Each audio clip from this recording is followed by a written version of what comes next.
Today we pay tribute to the generations of black legends, champions, warriors, and patriots who helped drive our country forward to greatness. And you really are great people. What a great, nice group of... I have some people in front of me every once in a while with all the problems that are caused all over the world. They're not nice. They're not nice. And but we're making them nice. I can tell you that, and we're making them nice rapidly. What?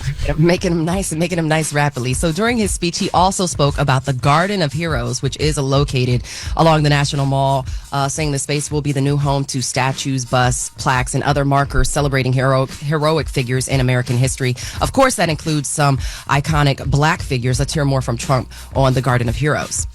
The garden will predominantly feature incredible women like Harriet Tubman, Rosa Parks, Billie Holiday, Aretha Franklin, and Coretta Scott King.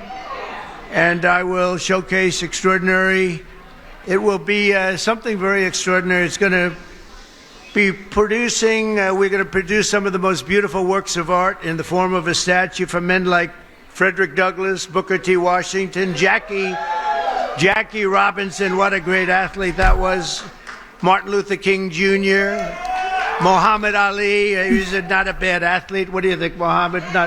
Not too bad. And the late Kobe Bryant. People love Kobe Bryant. You guys' thoughts? I mean, I don't. You guys have any thoughts? I don't really have any, to be honest with you. Like, all right, okay. so that's the Black History Month ceremony at the White House. So this comes at the same time the White House is marking 1 month officially since President Trump has been back in office. Officials touted accomplishments in immigration and the economy achieved by Trump since his inauguration.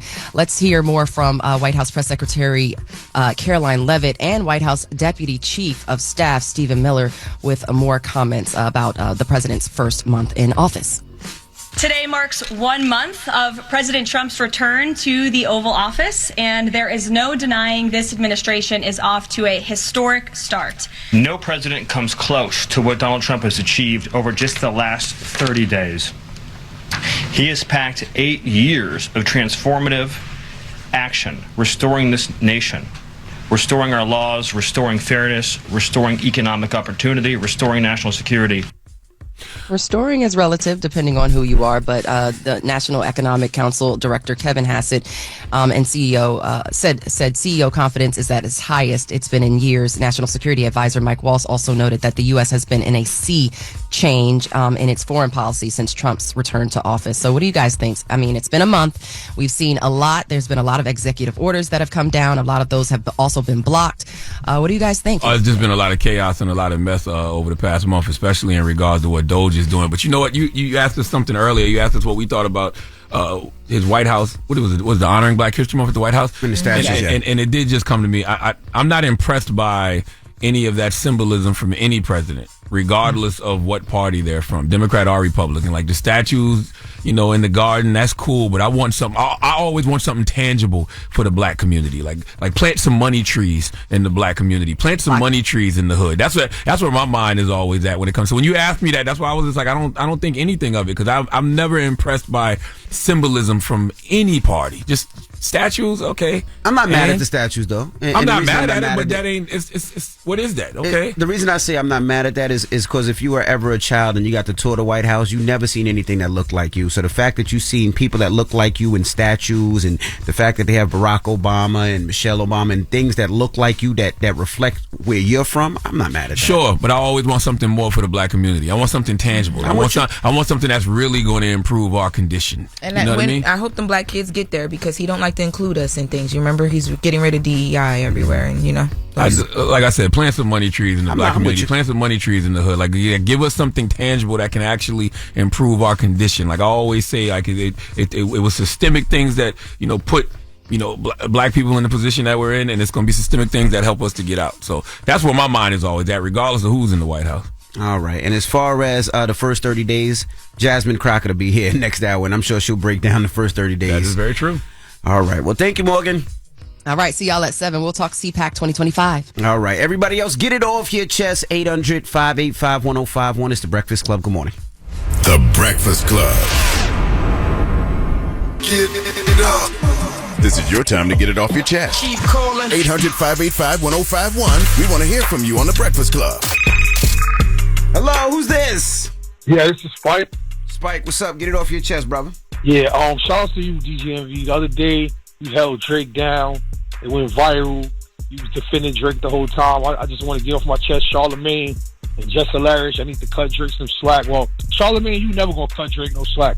But Jess Hilarious, you just got to the radio station. You got to cut Drake some slack. You didn't even listen to the album, and you was denouncing it. He was like, I didn't even listen to it, but you was giving it bad reviews. Made no sense. Yeah, the album's not for me. You know what I'm saying? I've never liked when Drake sang. I've always said that. I'm on record saying I don't like when Drake sings. No, that's why I can't even. You've been already. Your stance always been like that forever with Drake. It's not even about the battle. But Jess Hilarious, she let Kendrick Lamar change perception on Drake, and that's scary. We don't need nobody to change nobody's perception. Well, I will say this: I wasn't necessarily. I don't have a dog in this fight. But you have an owl.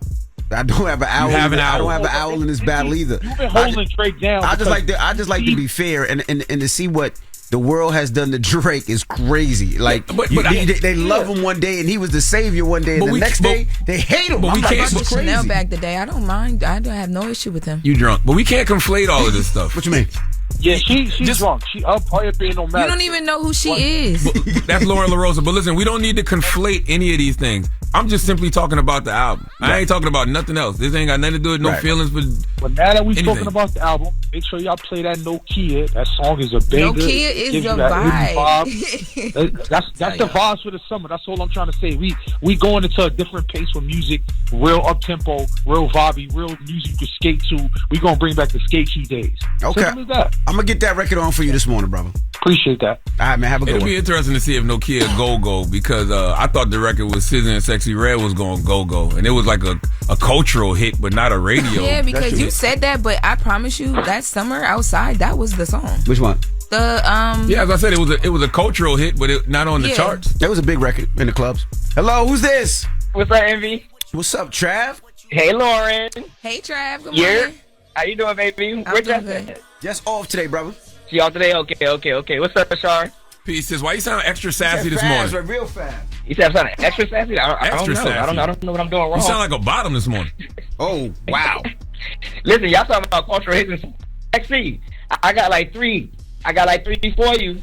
You ain't got to take the Sexy Red set up some hooks, though. That's going to get you right. I promise you. Listen, if you listening. Trav really can write. I was telling somebody about you last night, Trav. I swear. I have a friend from a label, and I was telling him, like, yo, because they were talking about writers. I was like, I got somebody that can probably make that situation better.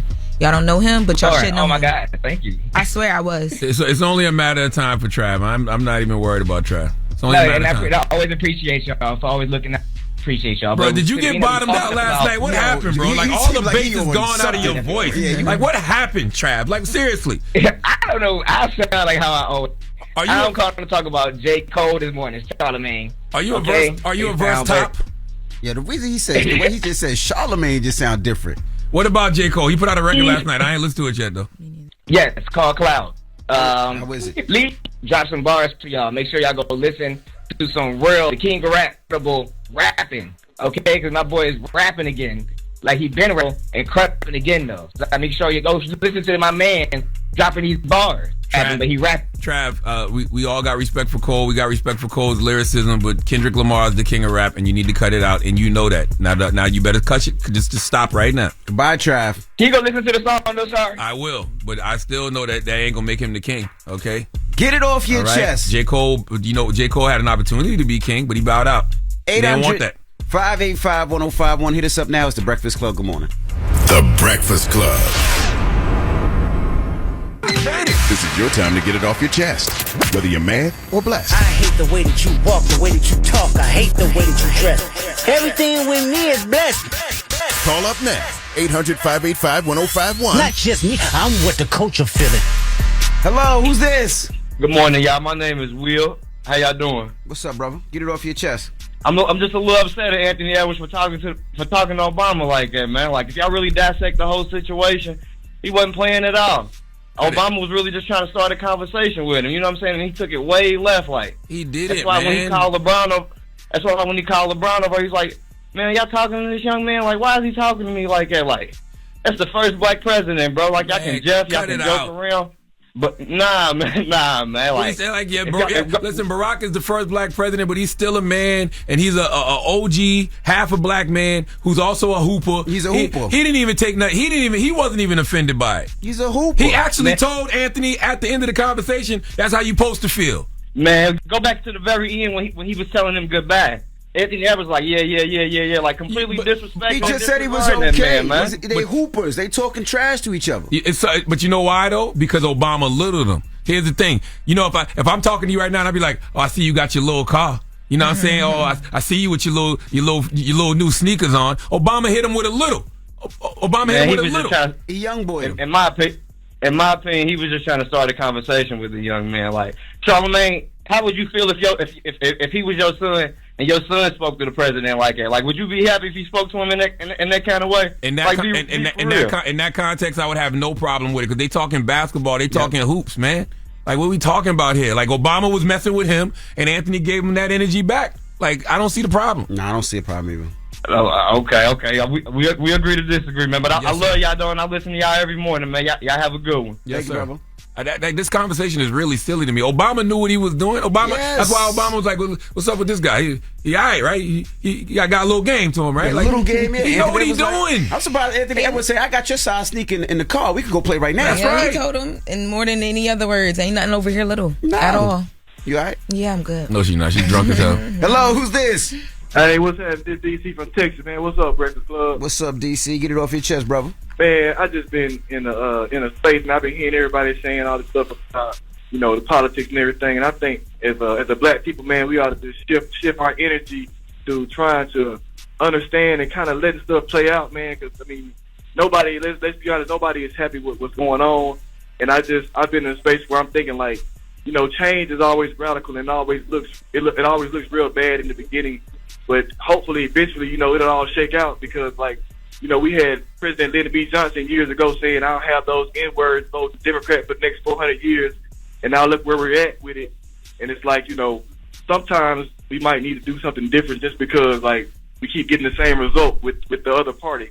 And I'm not advocating for any party, but I'm just saying, in this instance right now with all this stuff going on, I think we got to shift our focus to not being so critical and preparing ourselves to work with what we have going on because it's here. We can't change it. Griping and moaning about it and saying everything he does is not going to help us out. And I think our country is in a place to where you can listen to, you can tell who somebody's voting for by what news station they watch or what radio they listen to. There's nobody that's sharing both sides, and I think that's part of the problem when you just have one side always talking down about one side and the other side, vice versa.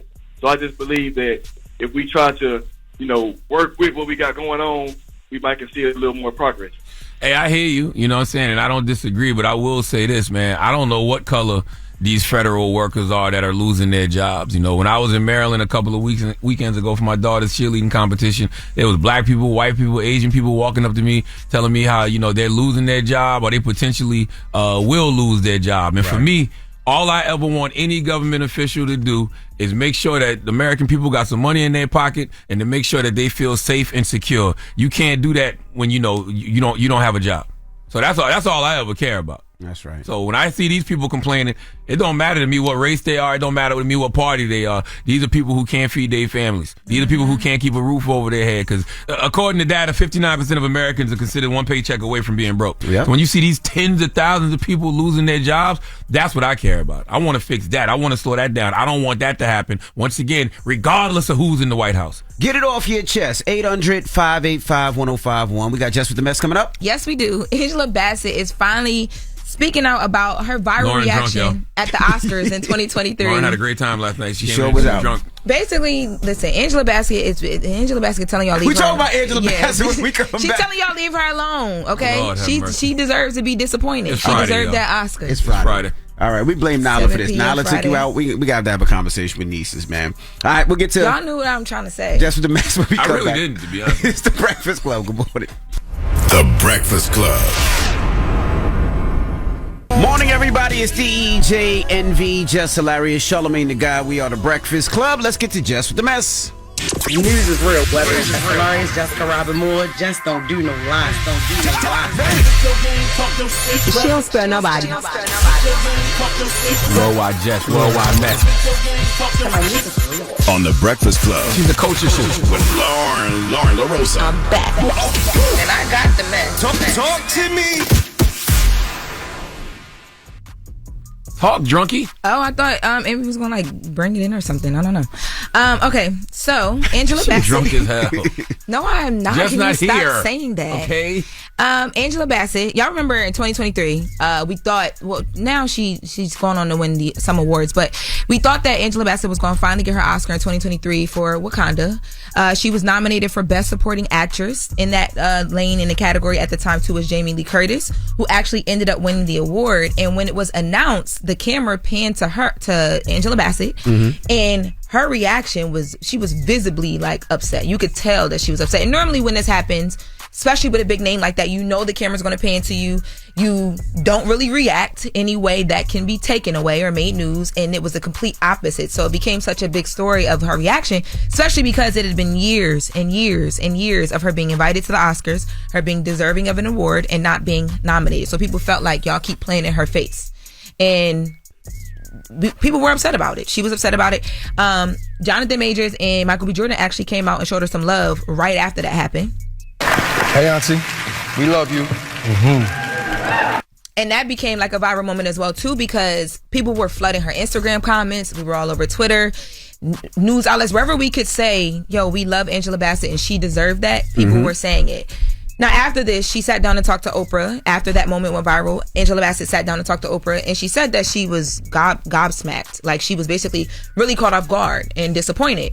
But now she's opening up. She's talking to Town and Country magazine. She's promoting a show called 0 Days that she's in on Netflix. And in this interview, she tells them, it's a written interview, she tells them that she felt like she wasn't allowed to be disappointed. That people literally wrote articles about her and had so much to say about the fact that she, as a human person, was visibly disappointed, and she should have been allowed to be disappointed in that moment. And I love that she said that, because she kept it all in for so long, kept it really cute and very classy as she always does. But I love to hear her say, I deserve to be able to feel in that moment, and y'all need to leave me alone. Angela Bassett is the woman in the garden. She deserves it all, okay? And I'm biased when it comes to Angela Bassett, because the reality is she should have won in 1994 for What's Love Got to Do with It. So I personally believe she should win everything, everywhere, all the time. Not only is she one of the most incredible actresses ever, she's one of the most beautiful creations God has ever designed. Dropping the clues bombs for Angela Bassett. Yeah, you're absolutely right. I mean, Hollywood is so fake. What am I supposed to just smile as somebody gets an award that I worked hard for and I think I deserve? Yes, I can show emotion. I could be pissed off. That doesn't mean I don't feel happy for you. Yeah. But I'm pissed off. I could be. I think sometimes people mistake that for hate. I'm not hating on you. No. Because you won. But I damn sure wanted to win. Yes. You know what I'm saying? Yes. Like, at the end of games, when teams lose, they be having their head down. They be kicking over Gatorade buckets, slamming stuff on the floor. Nobody ever says, damn, man, they acting like sore losers. No, like, nobody wants to lose. Congratulations to you, but I wanted to win. That's right. Yeah, and she went on to win, other awards, and actually ended up getting her Academy Award after that. But she did mention, she said, I love applauding people, but in that moment, she talks about that she felt like she put in the hard work to be recognized. And she said, I thought I had put in the work. And then she corrected herself and she said, no, I had put in the time, put in the good work over time. I didn't think that was a gift. I thought it was a given. Basically, like, if I'm doing the work, how y'all don't see me type of thing. And I think a lot of people love to act like that doesn't matter. So I love to hear her speak about this, especially at the point that she's at in her career. And she said it was a tough one because, she's really respected amongst her peers, but she felt like the establishment at that time didn't respect her. So yeah, salute to Auntie. She well deserved. She deserves everything she gets. Or they just don't have the taste that they think they have. Because how do you not award her in 1994 for What's Love Got to Do With It? Come on now. Right. One of the most iconic roles ever. 100%. People look at that and think that, you know how long I thought that was Tina Turner? You know how long I thought Angela Bassett was actually Tina Turner? Yeah. I was young. I didn't know. I thought she was actually Tina Turner. But at the end of the movie, they showed the real Tina. But even when they showed the real Tina, you got to rub your eyes a little bit like, oh. Did you also think that she really burnt the car down too? Oh, of course. In Waiting to Exhale? Come on, man. Absolutely. I love that. What you got next? A$AP Rocky. So A$AP Rocky finally spoke out following being basically proven that or I don't know. I was going to say, y'all. no, I was going to say basically being proven as a liar, but I can't say that. But what did he speak out and say? Because, I mean, he was so after ASAP Rocky was found not guilty in the shooting of ASAP Rocky, he posted something to his IG story. It said, "Gossiping is a form of entertainment for people who have no meaningful goals or purpose in life. Hate me, bring shame to my name, say bad things about me. I don't care. Your existence doesn't add any value in my life." Now, in the article, I know social media went crazy. They was like, gossiping. What about snitching?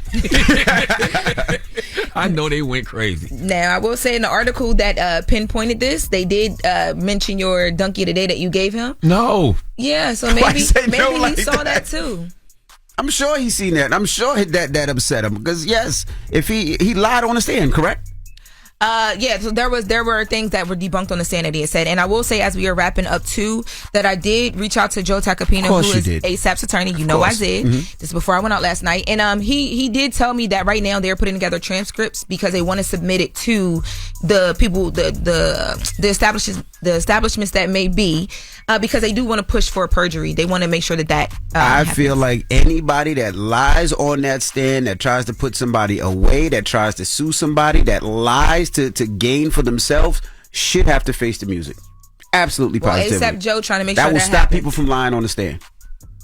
Yeah, I mean that's a known thing that perjury is the thing. Like, yeah, but most people you're under oath. But most people, when they do that, there's no consequences for them. Think about it. Everybody not perjury. It's definitely consequences for perjury. You're under oath. For perjury? A lot of people that purge on the stand, nothing ever happens. I don't know what you're talking about, Envy. You sound drunk now. I think you're talking about The Purge, the movie or something. I think you mean lying about. I think you're talking about lying about allegations. Period. That's Correct. what you're talking about. Yes. You get on that stand and you lie and commit perjury. You gonna get in trouble. Well, he should get in trouble, man.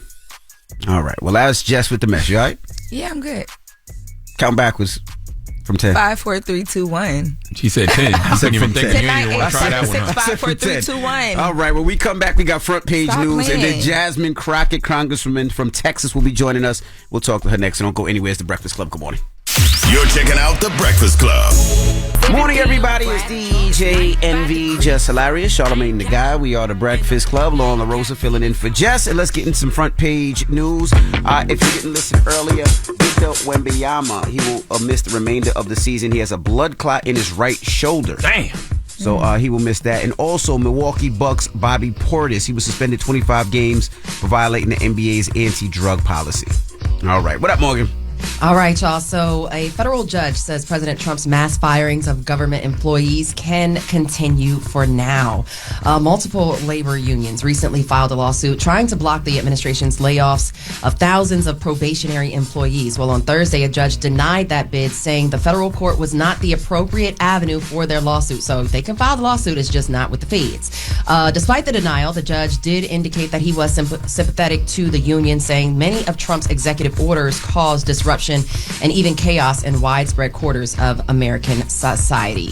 Switching gears to the Conservative Political Action Conference, also known as CPAC 2025, that's underway. Vice President J.D. Vance, he spoke and he talked about President Trump's efforts to slash federal spending and at the political conference that bills itself as the most influential gathering of conservatives in the world. Now, Vance also spoke about Trump's efforts to end the war in Ukraine with Russia. Let's hear more from Vice President Vance at CPAC 2025. And I think all of us are sitting around and asking, what the hell have we been doing with the American people's money for the last 4 years? Let's turn off the spigot and spend the American people's tax money on the American people's priority. And that's, of course, been a big focus in the administration, too. He wants the killing to stop. He wants to bring lasting peace to Europe. He doesn't just want to stop it now and have the war restart a month from now. He wants to bring lasting peace to Europe. So Vance also talked about Trump's immigration policy, saying drug traffickers' free ride in this country is over with Trump back in office. This year's gathering is expected to be a celebration of President Trump's MAGA movement after Republicans' sweeping victory in November. Trump is also scheduled to speak at the conference on Saturday. Other speakers expected to grace the stage are House Speaker Mike Johnson, Senators Ted Cruz, Rick Scott, and border czar Tom Homan. Speaking of which, Ukrainian President Zelensky says says he did have a productive meeting with President Trump's envoy to Russia and Ukraine. In a post on X, Zelensky said he is grateful to the United States for all the assistance and bipartisan support for Ukraine and the Ukrainian people. Now, earlier this week, U.S. officials met with Russia to discuss the end of its war with Ukraine, and Zelensky's meeting with Keith Kellogg came a day after he called Trump. He and Trump went back and forth over those talks. Now, Trump called Zelensky a dictator without elections, while Ukrainian leader Zelensky said Trump is living in this disinformation bubble. So the drama kind of continues, but we're going to ease back a little bit and be PC, politically correct. Bringing things to New York, Governor Kathy Hochul is deciding not to remove New York City Mayor Eric Adams from office, but she is putting limits on his power. Now, Hochul said she's troubled by the allegations against the mayor. She is proposing legislation to create a special inspector general to manage the city's affairs and give the city council speaker, comptroller, and public advocate independent authority to take legal action against the federal government. Let's hear more from New York Governor Kathy Hochul. Not just the initial indictment, but also the more recent allegation of a quid pro quo with the Trump administration. The state inspector general will be able to direct the New York City Department of Investigations, and the mayor will only be able to remove the Department of Investigations commissioner with the approval of the state inspector general. The Trump administration has said is already trying to use the legal jeopardy facing our mayor as leverage to squeeze and punish our city. The president's already trying to weaken our public transit system. She's talking about the congestion price, and she's still mad about that. So Hochul believes that the will of the voters preclude her power to remove him. She says she wants to expand funding to the state comptroller for city oversight. So she's going to limit the powers that be for Mayor Eric Adams. That's crazy. That's like, yeah, you're not grounded, but you can't leave the house. That's pretty much what they're saying. Like, yeah, that's what it sounds we're not like. going to take you out, but we're going to watch what you do and limit what you can do. So basically he doesn't have full control as mayor. No, he does not. No, that would not be the case. So you might as well take him out. If he can't do everything he's supposed to be doing as a mayor, you might as well just take him out. This might be something that because they're trying to push him to just resign. Yeah, I was going to say, it sounds like it could be a push to resign, or they push him out to resign. To your point, Lauren, absolutely. And just switching gears to another story out of New York, very sad. 6 upstate New York corrections officers are now facing murder charges in the death of an inmate caught on body cam. Now, the 6 officers charged with murder and 3 others accused of manslaughter for not stopping the December attack, where they were arraigned after a special prosecutor unsealed the charges on Thursday. Now, Robert Brooks was the inmate. He was killed during a vicious attack inside the Marcy Correctional Facility. The state released body cam video around that the time of the special prosecutor was appointed. It appears to show officers restraining, kicking, and beating Brooks and more. All of the officers had bail set at $100,000 or less. This is a developing story, so I will continue to keep you guys posted on this. But very, very, very sad. Let's continue to say his name, Robert Brooks. That's your front page news. Happy Friday, y'all. I'm Morgan Wood. Follow me on social at Morgan Media. And for more news coverage, follow at Black Information Network. Download the free iHeartRadio app and visit us at BINnews.com. Thank you. Thank you, Morgan. Now, when we come back, Jasmine Crockett will be joining us. She's the congresswoman from Texas, and we're going to talk to her next. So don't go anywhere. It's The Breakfast Club. Good morning. The Breakfast Club. Morning, everybody. It's DJ NV, Jess Hilarious, Charlamagne the Guy. We are The Breakfast Club. We got a special guest in the building. One of the best messengers in the Democratic Party. That's right. We have the Congresswoman Jasmine Crockett. Welcome back. Good morning. Good morning. No, wake up. Wake up. I am. You be woke so when you be tired. clapping back. You better wake up in here. I do, but we don't have any hearings this early. I just want to be clear. Nothing starts before 10 o'clock. How are you, first and foremost? How you feeling? I'm over it. Damn. It's only been, has it been 30 days yet? This fool is driving me crazy. Do you eat, sleep, and this though? Like, do you mean like, do you never like just turn the TV off, like everything? Like, you know what? I don't want to think about it. I don't want to do nothing. So as much as I don't want to think about it, I definitely stopped watching the news as much as I used to. But people are like DMing me. They're sending me emails. We're constantly getting phone calls. So no, I don't turn off. Is there anything good that this administration has done so far? Anything that you can say, well, at least that's a good thing? Huh? Okay. Not nothing. I saw Bernie Sanders post yesterday about he likes what Trump is attempting to do with the Pentagon by auditing them and stuff like that. Okay, attempting. Let's see it happen. Here's the reality. I serve on the Oversight Committee. That's where all the drama typically happens. And we've had Department of Defense come before us a number of times. The vast majority of the waste, fraud, and abuse that we have in this country is Department of Defense. You can Google and find out that at some point in time we were spending like $1,000 per toilet or something. So like that's where we see these inflated costs. That's where we have a lot of contractors. That's where they play a lot of games. That's where Elon gets the vast majority of his money is out of defense. And when they come before us and we ask them about their audit, they haven't had a clean audit in the last 6 times we've asked for an audit.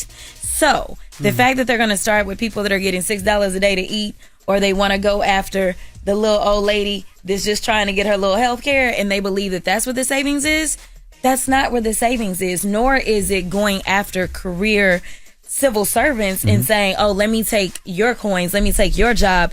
Because when we add up, even if we fired everybody that works for the federal government, it's only maybe 4 or 5% of our budget, but over or approximately 50% of our discretionary budget is defense, and they can't pass an audit. So why we didn't start there, where Elon has decided that he was going to get 2 new contracts just in 2 weeks, one for $400 million to Tesla, another for a little over $300 million to SpaceX. I don't know why we didn't start there, but it seems like we could find a lot of waste, fraud, and abuse because, again, they've not been able to pass an audit. School me on this, too, right? Bill Clinton did the National Partnership for Reinventing Government. He essentially, Elon's saying he's essentially doing the same thing Bill Clinton did as far as, like, making the government smaller, more efficient. What do you say to that? What's the difference between what Clinton did in the 90s and what he's doing there's now? a lot that's different, but I do want to start with, because I actually looked at the numbers. We really were kind of big. We actually had more people working in the federal government when Bill Clinton was in office initially than we have now. You know what the difference is? The country's just a little bit bigger, right? So chances are you would need more. And we're talking about the people that are delivering your mail. You're talking about the people, because all y'all about to start calling us talking about I ain't got my tax refund check, okay? So, like, firing the IRS. We're talking about, the people that do FAA. So the planes don't fall out the sky, right? So we have a lot more going on, and we literally don't even have as many people as we had working when he came in. So we were a little kind of bloated when it came down to it. But also, all presidents should have advisors, and that's essentially what he had, was an advisor. What they have said is that Elon is the one that cut off the spigot of money. Like, this is after money was appropriated, and then he's like, oh, no, you can't get that money. And now people are dying in other countries because USAID has stopped. And I want to be clear about something. You can shut down USAID if you want to, but that has to be done congressionally. Okay, that's number one. Number two, USAID is less than 1% of our budget. So they over here talking about they handing out condoms and they doing this and all this kind of stuff. It's literally less than 1% of our budget because they don't want you to pay attention to the over 99% of the budget, where, yes, I would say most of the waste, fraud, and abuse is actually still at the hands of somebody like Elon Musk. Like these bootleg trucks that he decided that he was going to sell the federal government, I think maybe at $100,000. I don't know what the price is per truck or whatever, but he's selling these trucks at the same time that he's getting rid of all the people that were conducting investigations over him about Tesla, investigations about SpaceX. He got rid of all those people. And even in that interview that Trump just did, he's like asked by Fox News, of all places, right? He's asked, well, who's going to oversee Elon and make sure his conflicts are good? He's like, oh, Elon is. Elon gonna oversee I'm Elon. like, wait a minute now. Because I got a whole body of people that's over me. I don't just get to decide what is right and wrong. And honestly, I'm not allowed to take any money. I have to live a very poor life right now, right? And you could be getting paid. I could be getting paid. I made more money before. I will make more money after. But right now, I am living not in the overflow. No, I mean, that ain't what the internet don't say, Jasmine. The internet say you got houses and you work for $8 million. They said you got some bread. Listen, no. I had to shut them down because first they said that I had a husband. No husband, y'all. First they said I had a husband, and they said that I was paying him $500,000 to keep me safe. And people were like, he should be doing that for free. And I was like, I don't know if y'all mix up the black girls or if y'all just think every black girl that comes to Congress brings a husband who has to live off of. That's not what it is, okay? Right. No husband, never been married, never been engaged, all right? That's number one. So then they said, well, she's worth $9 million and she's got all these homes. Let me tell you something. When I first got to Congress, about 2 weeks in, there was a case that I had been working for 7 years. It was a civil rights case, one of my last 2 civil rights cases, and I still got one pending. So just so y'all know, if I got to resign, I'm going to resign. But nevertheless, it goes to trial. I'm unable to participate because I'm not supposed to be, but I'm in this wind down period. It actually hits for about $22 million. So ethics says you can't collect your attorney's fee on that at all. Now, mind you, I worked this case before I ever ran for Congress, right? So, like, that gives you an idea of how far they go when it comes to the... No, but here's the deal. I would have resigned. And I will resign. I'm not finna play with my money. Like, y'all tripping, because I worked on that case for 7 years. Yep. It was against a very small city that literally can't pay it. Now, if for some reason they go find the coins... then absolutely, I'm resigning, forcing a special election, and I'll win, right? But I do have another one that is pending, and it's pending against the city of Dallas, and the officer in that case actually pled guilty. If the city of Dallas does pay up, you heard it here first. I am resigning, and it will be a 7-figure payday for me because as an attorney, we do have cases that hit for millions of dollars. It's not really that odd. The thing is that I've always been a bleeding heart liberal. I have. So I was doing more criminal defense than anything. I wasn't really doing a lot of the big $1 million cases unless I was helping out the homies. I've got plenty of cases where I've gone into court, help homies get 7-figure results, but that never was me. I just wanted to be comfortable, and now I got deal with Congress. So you said you can resign and then run again, you said? Is that what you said? Yeah, I'm going to collect my check. Resign, get that money then. Yeah. All right, we have more with Congresswoman Jasmine Crockett. When we come back, it's the Breakfast Club. Good morning. Morning, everybody. It's DJ Envy, Jess Hilarious, Charlamagne the Guy. We are the Breakfast Club.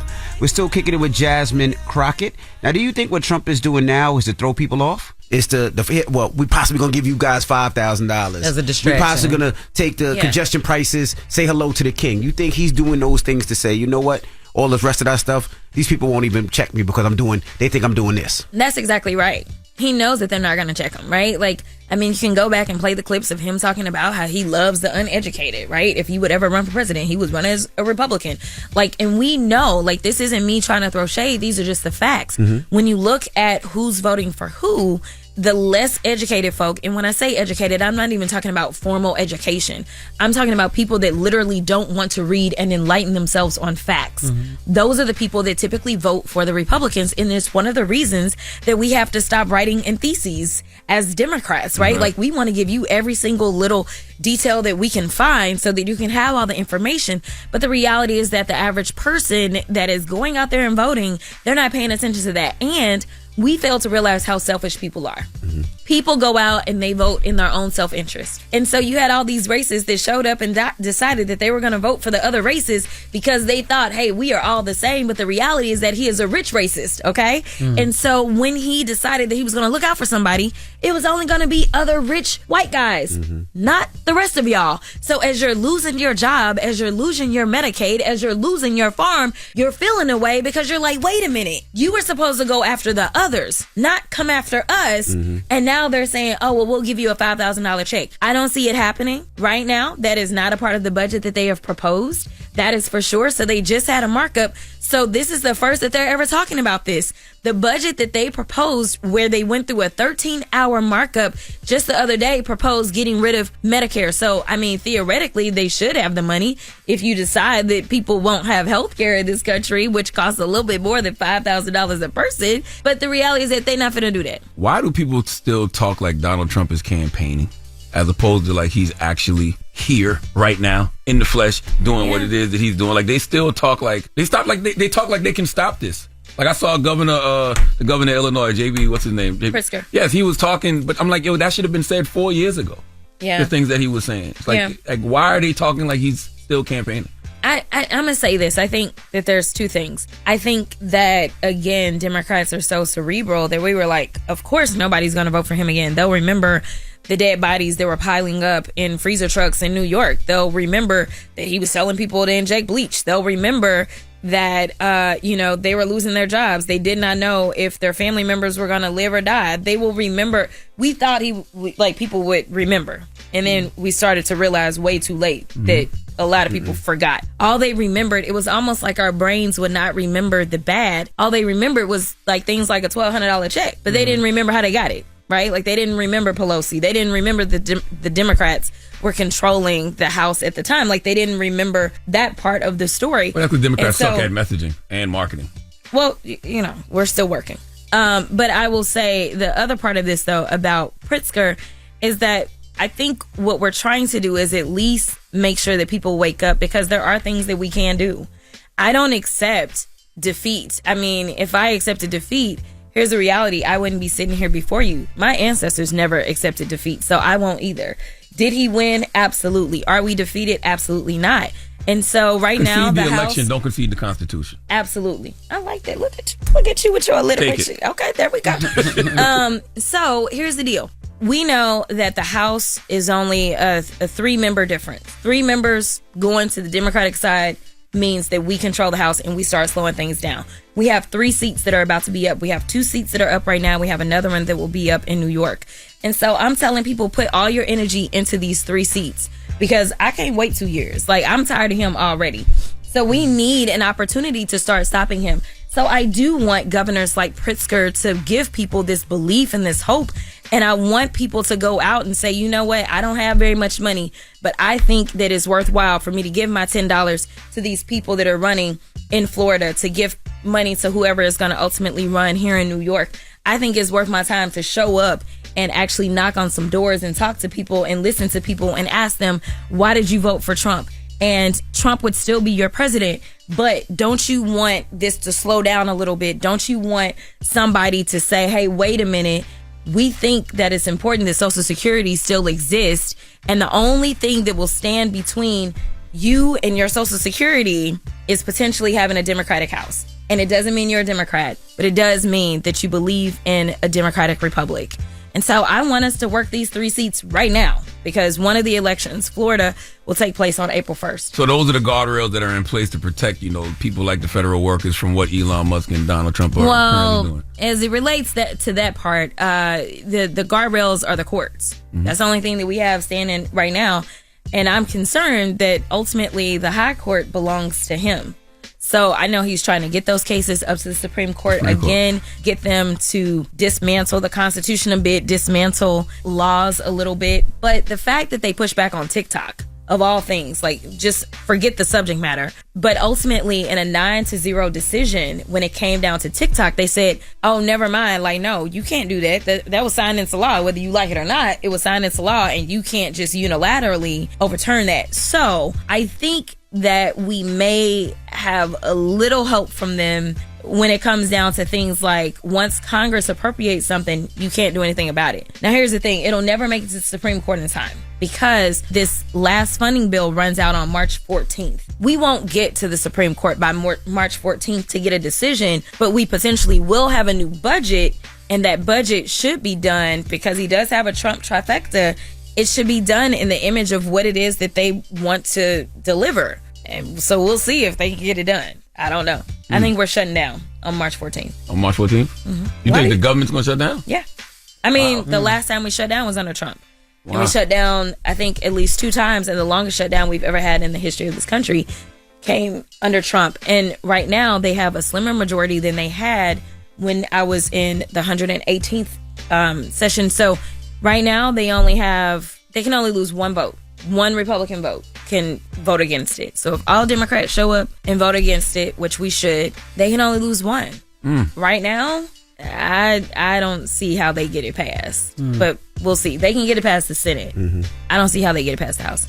All right, we have more with Congresswoman Jasmine Crockett. When we come back, it's The Breakfast Club. Good morning. Morning, everybody. It's DJ Envy, Jess Hilarious, Charlamagne the Guy. We are The Breakfast Club. We're still kicking it with Jasmine Crockett. Well, child, what is on your shirt right there? I was ready to say I love the hoodie. What is on your shirt? Break down what's on your shirt, child. Yes. So we dropped the child collection. The child collection. After Nancy Mace acted like she wanted to take me outside.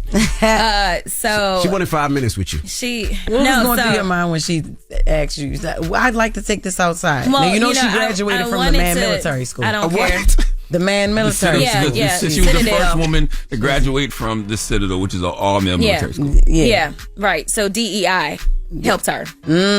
Just FYI. Okay. Because it didn't exist, and there were people that did not want a woman in the institution, but her father actually taught at the institution, and so she wanted to be just like her dad, and so they sued. They went to the courts so that she could get in as a woman, and now she is the very same woman that wants to do like a bunch of the same immigrants that somehow get over here, get their citizenship, and then they like, forget everybody else coming behind me.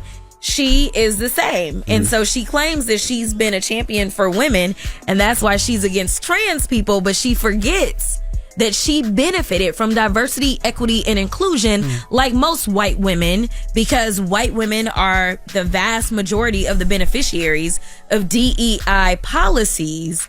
But that's a whole other issue. But when she said, let's take it outside, you know, I really want to be like, let's go. Now, I knew that I couldn't, because again, they would have been trying to expel me. Yeah. And if the tables were turned, if I had said that to her, the Karen would have been calling everybody to come through and come grab me, and they would have had me on the floor for an expulsion for trying to incite violence against another member of Congress, literally in a committee hearing. But instead, they said, well, maybe she meant go outside for coffee.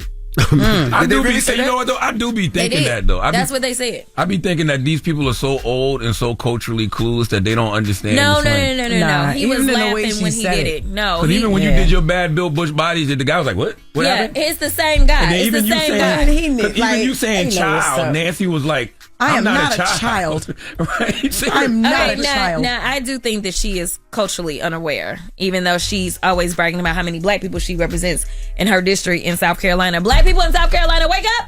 Get rid of her. We went to high school together. That's Charlamagne, homie. Anyway, I'm not gonna cuss. You said she needed to be worried about the economy down there. She does, because South Carolina about to catch it. Just like all these other all red states. All of them. Yeah. They about to catch it the hardest. Like, you think you're quote unquote owning the libs, but guess what? New York has money, okay? Guess what? California has money, right? The ones that are broke and need the money that New York and California pay into is you little red states down south, the vast majority of y'all. Y'all are the ones that are broke, and y'all are the ones that are constantly bleeding population as well, right? Like, we know that these small states, like, people are moving to the big cities, which tend to be in the bluer states where there are more opportunities. So, but Nancy, you know, she now wants to run for she wanted to take it outside, because they going through all of that. No, she just wants to try to elevate her name and her status. So she's allegedly talking about running for governor in 2026. Don't do it. Don't do it, South Carolina. But if you look into her, like, she's had so much staff that has resigned. She is consistently being accused of all types of inappropriateness when it comes to, like, sex stuff in general. So beyond her, I'll just say that in committee, right, in that same hearing, she was talking about quote unquote chicks with penises. Oh, okay, correct. Yeah, so she was doing like all that kind of stuff. So she constantly like throws the word around in committee and that kind of thing. But she's also been accused of talking to staff about her sex life and making them uncomfortable. And so she's had staff resign, alleging that she is very inappropriate. She did just say she was a victim of rape and sexual abuse on the House floor. She also did that with a lot of protections. So people don't know that if you go on the House floor, you can pretty much say anything, and people can't sue you. It's the debate clause. What do you mean? Speech and debate clause means that when you are in the chamber and you're on the floor and you say certain things, I can say something defamatory, and I can't be sued. Oh wow! So the theory is this. Is that she decided, now that she's getting ready for this gubernatorial, she decided to kind of head off some potential bad headlines by going onto the House floor and accusing not one, not two, but 3 men of sexually abusing her and recording it and drugging her. So the thought is that maybe there's a sex tape that's about to come out. And so if she went on the floor, they can't do anything about it. Now, she's not filed charges against any of them. She just went on the floor, made these accusations, but did not go and file a case against anybody. Now, if she files a case against somebody and she's found to be lying, that is a crime.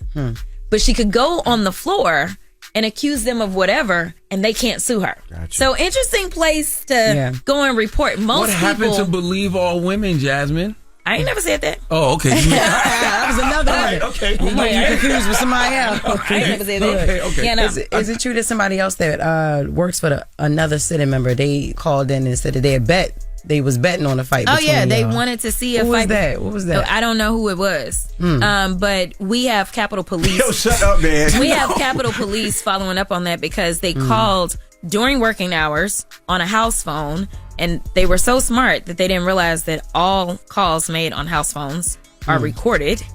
So it is recorded. We know which member's office it came from. It was a Republican out of Texas whose office it came from. They were trying to bet on the floor. Yeah, and so they called my office and was like, yeah, this is what we want to see, blah, blah, blah, blah, blah. We trying to place a bet. Some random staffer called my office. Shut up. It's the audacity for it. I can see why they would want to see it, but this is what I'm saying, right?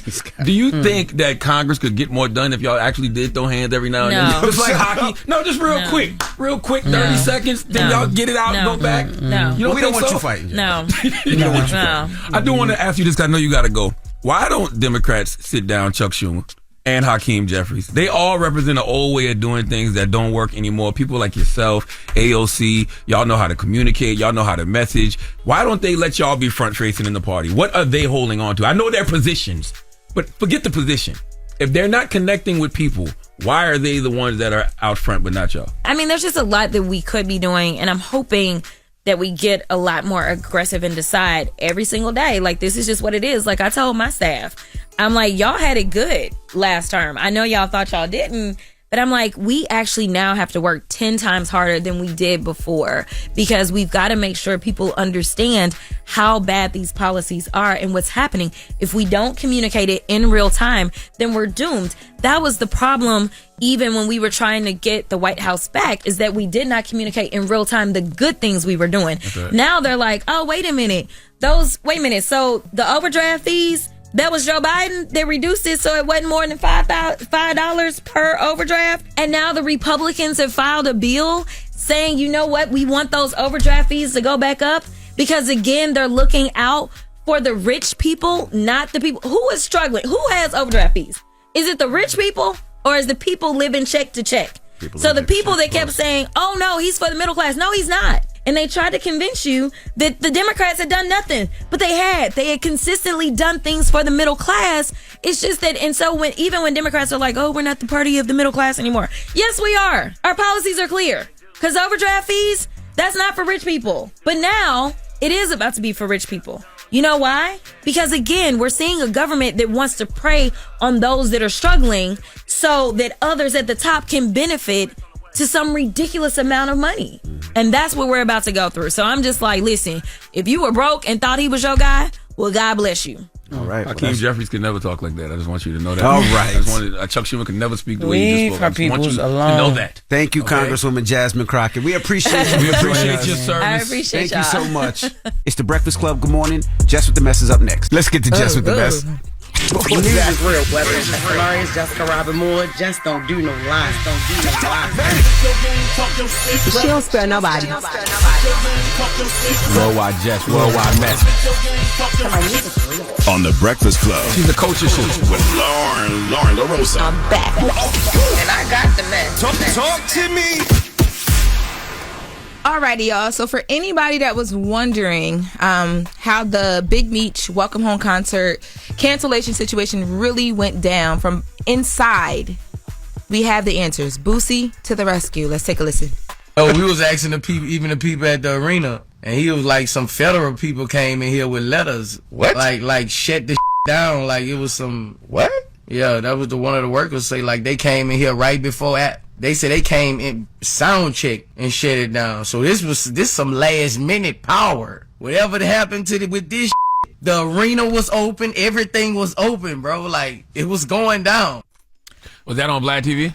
Yes, Okay. that was Vlad TV. It was on Vlad. Yep. Now I think that makes it even worse, and it honestly makes me want to figure out who's these federal people and what is the situation. I don't know, but I know the son of Sam law, and I'm not saying this is part of it, but the son of Sam law is you can't profit off of a crime that you did.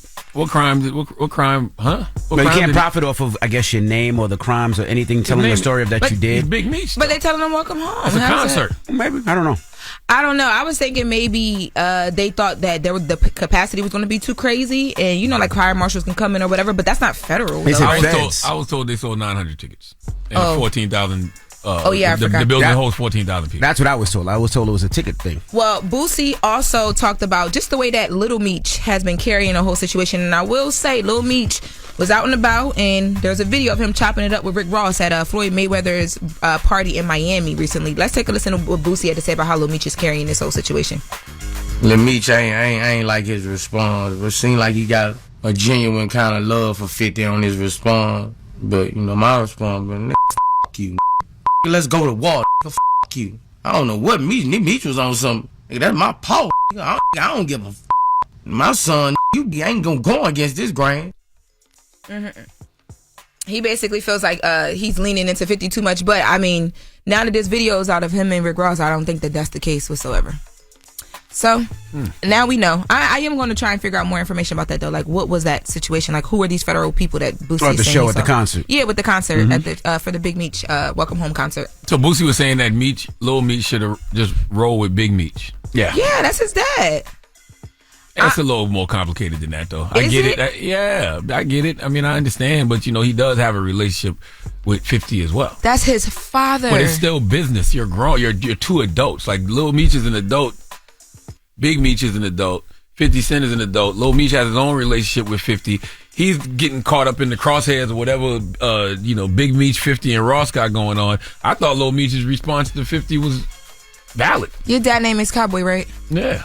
Cowboy get into something, you going to neutrally try and figure no. It's different. So you just going to go from 0 to 100 and say, well, let's go to war, 50. No, it's different. Right, let's go to war, but like, I'm not explaining, I'm not texting, I'm not none of that. That's my dad. I think Little Meech looked at 50 as a father figure. Remember, Little Meech was down for so many times, so many years, and 50 helped him out with rehab allegedly and got him a deal. So I think he might have looked at him as a father figure. I get it. I hear you, and you know how I feel about 50, but that's his dad. Sure, but there should still be a conversation. There still shouldn't just be a from what I remember in the text was like what's going on? What's happening here? Right, but 50 had already went 0 to 100 at that point. So now you got to pick a side, and that's my dad. So you think he should just match energy and just do what Boosie said? He should calmly just sit next to his dad and just chill. Stop texting, stop all of that. Take what comes with it. Your dad made a decision. Here we are. Did you have a conversation with your father and say, damn, Pops, did you even think about this? You know that 50 and 100%. Ross, you know 50 and Ross got an issue 100%. And 50 did a lot for us. You do have that conversation. You know what I'm saying? But you gotta roll with your pops, like when it comes to like you stepping over the line, you sending texts like, hey. I don't think it's that easy. I don't know. I'm not sending up no smoke flares. I'm staying on my side. Not in that situation. I know it seems like that to some people, but I don't think it's that easy. Not in that situation. Well, and I know it wasn't that easy for Lil Meech. It's not that easy, but it's your dad though. Like I don't know. Not in that situation. Not when your dad been down for 20 years or how long it's been. What's T, girl? What's happening? Ooh. I'm just asking you. Ooh, you gave me that face. Go ahead, Andy Cohen. What's going on? What you about to stir? Nothing. I'm gonna mind my business. Don't you start that dad stuff. I'm not. You see what he's doing? Santana? I'm not. What's happening? You good? No. I'm gonna tell. Matter of fact, I'm gonna text you. All right. Don't text me nothing. I'm gonna text you, and then you tell me what you think about the text. All right. Anyway, in other news, Kim Kardashian is being sued because she posted the wrong guy when she was trying to help get an inmate freed from death row. Y'all know how she be like posting and making these like entertainment stories public or these stories public about these different people, bringing light to situations. She posted the wrong guy. So according to a new lawsuit obtained by TMZ and a few other outlets have reported this as well too. You saw my text. My phone's disconnected. Kim is being sued by Ivan Cantu, a project manager from New York, who Kim identified as a man awaiting the death penalty in Texas, in a Texas prison cell. So she posted a photo of Ivan Cantu on her social media back in February, and she was trying to bring awareness to the case, as I mentioned, but it was the wrong guy. So she subjected him to public embarrassment, shame, hatred, ridicule, disgrace, contempt, and aversion. So now he is suing her for libel. What? How do you sue somebody for libel? I ain't never heard that. And slander over the mix-up. Basically, he's saying, like, you posted this, you made people think that I was... What are y'all... Hold on. What is the text? Would my dad side with me? I did not say that. That's what you text me. Oh, I did. Okay. I'm just asking a question. Yes, my dad would side with me. What's going on, girl? You would? Yeah, he would. I'm just asking. Okay. Honestly, he might want to see you about something. Cause you be up here acting real crazy. He from the Carolinas too, not South though, North Carolina. Well, hopefully, yes. Come see me, cause then you can come see Orange. All right, okay? Cause last time, from what I was told, that didn't work. That didn't work out too right. He was gonna say, was it? You was on the last fire time? today? You know what? Let me stop. I know that's right. I texted you. You brought it to the radio. Let's keep going. You set yourself up for that one. I just want to let you know that. Pretty V was on the show. Hey, Pretty V. Speaking of people with, great families, Pretty V was on the show, and she said some things that got people on her. When she said it, I was like, ooh, they're going to be mad about that. Let's take a listen to what she said when she was up here. Stage plays have been around forever. You know what I mean? There's people that have made multi-millions of dollars off stage plays. Of course, we know the Tyler Perrys, the David Talbot. Yes, David Talbot. But that's a lane that a lot of people, especially your generation, aren't in. You could easily be producing stage plays. Yeah. Shout out to Tory Lanez. I know you feel me? Shout out Free. Yeah, shout out Tory Free. That's what she said. Tory Lanez. Like, literally, he DM'd me the other day and was just like, yo, you could be producing plays. Like, you're and just... I'd be like, how you know? You're supposed to be, I'm just telling you what he told me. Right. Shout out to him. I know people got mad at that, didn't they? Oh, what? They was in the comments. They was like, oh, this was such a great interview. She done prayed for the people. And then she said, shout out Tory Lanez Free. And mind you, Pretty V is such a positive person. It's like, how you throw any type of negativity her way? But it did happen. She had to respond to it as well. Let's take a listen to that. Someone said they lost me with the Tory Lanez thing. I'm like, I'm just telling y'all the advice that I got from him about producing my own show. Like, I could talk about that if I want. You can't go nowhere and say free Tory Lanez and not expect to get That's backlash. What it was. Yeah, it was the free. But she backed up. You saw she backed away from the free. Like, I think she caught it in real time. Mm-hmm. Yeah. That's why you don't be yelling free people, because you don't know if they're supposed to be there or not. You be up here yelling a lot of things you don't need to be yelling. I didn't know. I texted it. Okay. You fought it to the radio. Tell it, but now you got to tell because people are confused. No, they don't. So, now he's lining you up. He lining you up. You don't have to tell us. Mm-hmm. You should, because people no, be you confused. don't. No, they don't. My dad is probably listening. Hey, Dad, love you. Why you keep doing? Your neck be so sassy, Charlamagne. If for the listeners who can't see it, Charlamagne and his sassy neck are up here just rolling and rolling and rolling. And you and your dad's good money, right? Me and my dad are great. When last time you spoke to him? You see. I don't even know why my dad just this is crazy. See, I haven't let the record show. I've done none of this. I had to. Okay, this is him. I was trying to back up. I was trying to back you up. You are a father. Envy, you are a father. I'm sorry. We don't got the prayer. We need some God in here. You are a father. All right. While we father is a gay daddy. I just want you to know that. Yes, a gay daddy is a father. He got a whole family and a wife. But I know that's right. All right. I hate this place. It's a Friday, man. Yo, who you giving your donkey to, man? 4 after the hour, there's a woman named Ashley Cross from Memphis. Salute to Memphis. She's boycotting Walmart. Okay? We'll discuss 4 after the hour. Maybe Walmart's boycotting her. We'll figure it out. All right, we'll get to that next. Do we have any Kirk Franklin? Because we need some positivity in this room. Oh, we can always play Regina Bell. Now you want to call in the father. But I know it ain't in there. I'm always down here. Have Kirk Franklin. We got Kirk Franklin. God don't know y'all hearts and he don't want to hear him. All right, Kirk Franklin ain't got. I love Kirk Franklin, but he ain't got nothing on Regina Bell. God is good. Regina Bell, God is good, is the greatest diss record Satan has ever received. Oh my God, Envy is over here smiling. What song about to Kirk Franklin on? We ain't got Stomp. No, we got some. What's a good Kirk Franklin I wish we had song? God is good. Don't worry about it though. You heathens. That's why you don't got nothing. Play Khaled God did. That's the closest we gonna get. Y'all know ain't no God in this damn radio station. Play it. Y'all are man. If y'all don't go to break. Press whatever you got, Red. Stop listening to me. Wake up. You're locked into the Breakfast Club. Your execution on the donkey of the day is something to behold. Is it a read? He gave me donkey of the day, and I deserve it. People need to know. Well, you need to tell them. I am. You have the voice. Tell them. Tell them. It's time for Donkey of the Day. It's a read, but you're so good at it. You trying to be a fake ass Charlamagne. There's only one Charlamagne to God. Damn, Charlamagne, who you giving donkey of the day to now? Well, Sexy Red, Donkey of the Day for Friday, February 21st goes to Ashley Cross. Ashley is a 37-year-old African-American woman from Memphis, Tennessee. Okay? Salute to everyone who listens to us on K97 in Memphis. Now, I'm sure that you all are aware by now that a lot of companies have rolled back their diversity, equity, and inclusion initiatives. One of those companies is Walmart. Now, if you read my first book, Black Privilege, and you know the joy Walmart brought me as a child, because when you grow up in the country like I did, salute to Moncks Corner, South Carolina. Drop on the clues bombs from Moncks Corner, South Carolina. When you grow up in the country or rural area, the 24-hour Walmart is everything.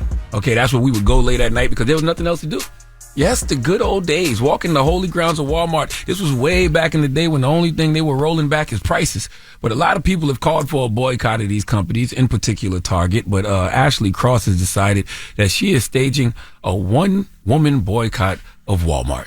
Yes, in fact, Ashley is not going to be shopping at Walmart. Period. No Walmart in the country. None of them. Ever again. Okay, do you have that kind of commitment to your boycott? Can you vow to never shop in an establishment ever again? Or is Scott paper towel being $10.68 for 12 rolls too great a deal to pass up? Well, if it is, then you can always do what Ashley did, because it's guaranteed Ashley will never step foot in any Walmart ever again. And I lied. It's not because she's boycotting Walmart. It's actually because Walmart is boycotting her. What do you mean, Uncle Sharla? Walmart is boycotting her. Well, let's go to News Channel 3 for the report, please.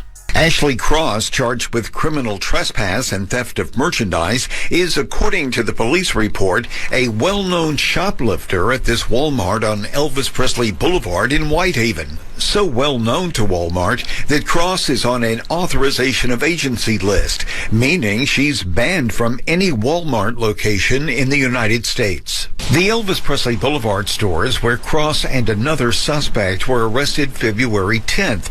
Cross was seen using a device to scan her items for $1 at a self-checkout machine. Ashley Cross remains in jail on a $7,500 bond. She is due back in court February 19th. The suspect with Cross received a misdemeanor citation for theft of property. Oh, she already went to court. I wonder what happened. Listen, I used to shoplift up until 2016. Okay, that's when I stopped shoplifting. But I didn't, feel like I was stealing because 9 years ago? Yeah, about 9 years You ago. had a little money 9 years ago. Are you still stealing? I don't know. But I didn't feel like it was stealing because I didn't try to hide anything. I would walk in and, take what I want and just walk out. You only get caught when you look suspicious. Plus I never really stole anything but magazines. When I was young, like Black and Milds, 12 packs of Bud Light, random stuff like that. But Ashley is clearly a kleptomaniac, and she's good because she was using a barcode from an old watch battery to scan all her items for just $1 to self-checkout. I stand a creative thief, okay? Y'all still stealing like Flintstones. Ashley out here like a Jetson with it. Or maybe this is the normal way to shoplift now. I don't steal anymore, so I wouldn't know. But Ashley stole 11 packs of ramen noodles, women's boots, a pair of jeans, and a t-shirt, all totaling $137.34. Now, this woman was clearly stealing essentials. Okay, these are reasonable things to steal. Ramen noodles, boots, clothes. I understand. In America, I'm going to tell you something you don't want to hear. There's going to be a lot more of this. Why? Because during America's inflation crisis, Walmart was the spot. Okay, you can get good deals, all types of essentials. But on yesterday, Walmart said things are about to get slow because consumers are growing increasingly frustrated with inflation. And they're concerned about President Trump's tariffs. Basically, folks been broke, and if people keep losing their jobs, they will be broker. And if you are the reason, okay, people are losing their jobs like Elon Musk and Donald Trump are in regards to federal workers, and you putting tariffs on items, not only do I not have a job, things are going to be even more expensive. So what am I going to resort to doing?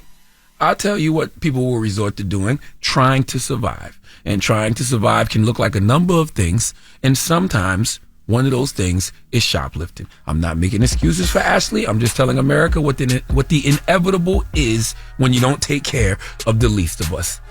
Nevertheless, Ashley Cross is on Walmart's authorization of agency list, which prohibits her from entering any Walmart store across the country. I didn't know such a list existed, but Ashley is on it. And she is currently, well, I don't even know if currently, but she was being held on a $7,500 bond. Probably still in there. She's probably still in there. Because if you ain't had $134 to get these items from Walmart, you damn sure ain't got the $7,500 bond or the 10% of $750 to get out. But some donkey of the days just sell themselves. Please give Ashley Cross the sweet sounds of the Hamiltons. Oh, now you are the donkey of the day. You are the donkey.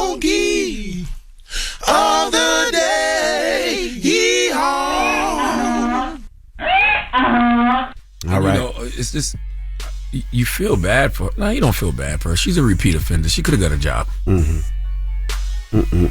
Or maybe the first offense put something on her record and she couldn't get the job. That is true too.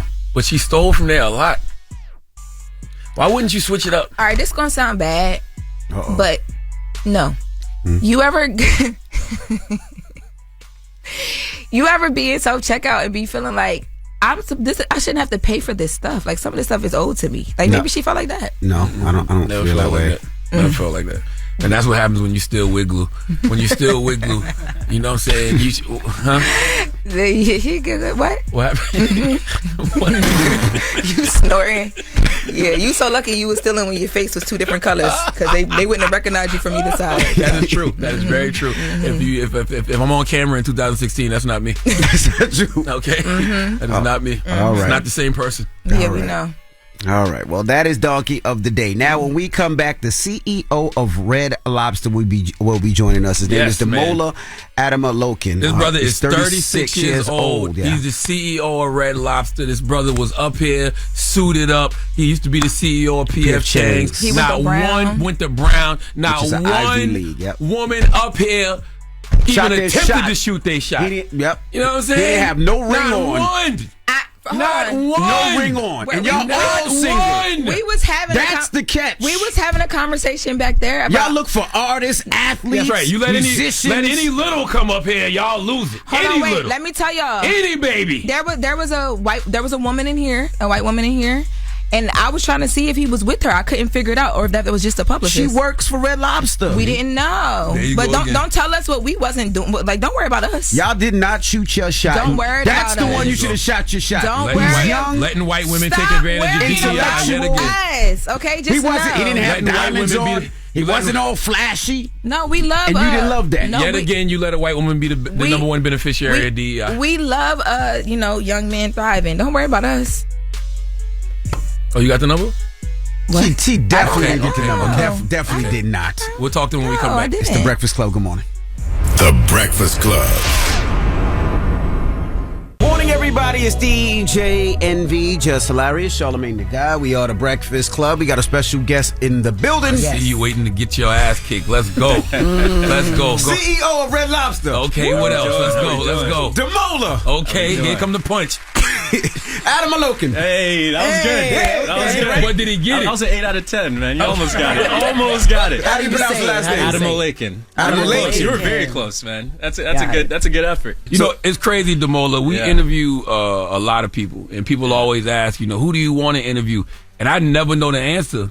But then I see certain people on the schedule, and I'm like, damn, I would like to talk to this guy. And when I saw your name on the schedule, I was like, CEO of Red Lobster? Yeah. Yes, I'd like to talk to him. Yep. Well, it's a pleasure to be here. Dope. You guys are doing amazing things. It's good to be on. Well, let's start from the beginning. How did you get into food? Because you just weren't the CEO of Red Lobster. You were CEO of P.F. Chang's. So how did you get your start into this restaurant business? And you're only 36. Yeah, I was going to say, you look young. Yeah. Really, I started by waiting tables when I was young, when I was in high school. And you're from? I'm I'm Nigerian originally, but I went to high school in Maryland. Okay. So nice. I was doing the waiter / runner thing in high school. But in this current track, I started working in finance when I was in college. So I started interning at Goldman Sachs when I was 19, so 17 years ago. Wow. So I got my first internship at Goldman. I was at Brown playing football, and worked at Goldman for 4 years, and then worked at a private equity firm called TPG, and then went to business school, and then worked at a hedge fund here in New York. The reason I got into restaurants because I did a restaurant deal.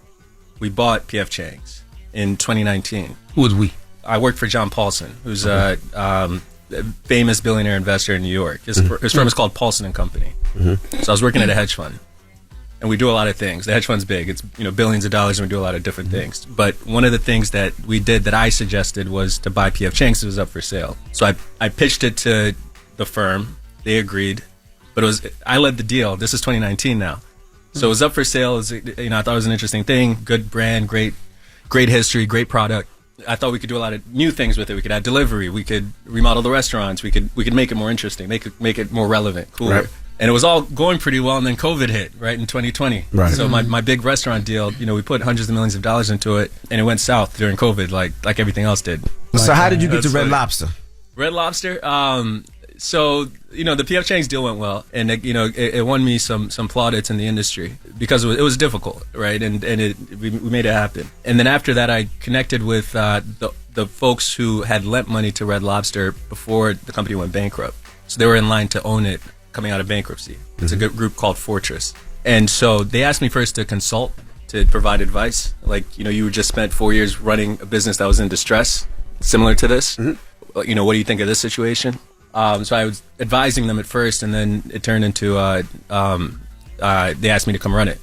Basically, I presented a plan. They were like, "We like your plan. Please come execute it for us." Right? So I took over as CEO coming out of bankruptcy in September. That's what we've been doing. When I first heard that story, I was on the radio acting like I knew what I was talking about, and I was just like, I know exactly what Red Lobster should be doing. Yeah. And I felt like Red Lobster should, scale down from being a fine dining establishment and be more like Chipotle. Like, you could go in there and, you can get your lobster and shrimp pasta right from the bar, or whatever the items is, just right there from the bar. Just make it like a smaller, more Chipotle-like establishment as opposed to a fine dining restaurant. Well, your point about being able to get food conveniently is an important one. There should be options, and there should be ways where you get things you need quickly. For example, our delivery business. That should feel fast casual-ish, where you put in an order, it comes quickly, etc. The way the company is set up has a cost structure that you can run it like Chipotle. For example, our restaurants, they're 10,000 square feet.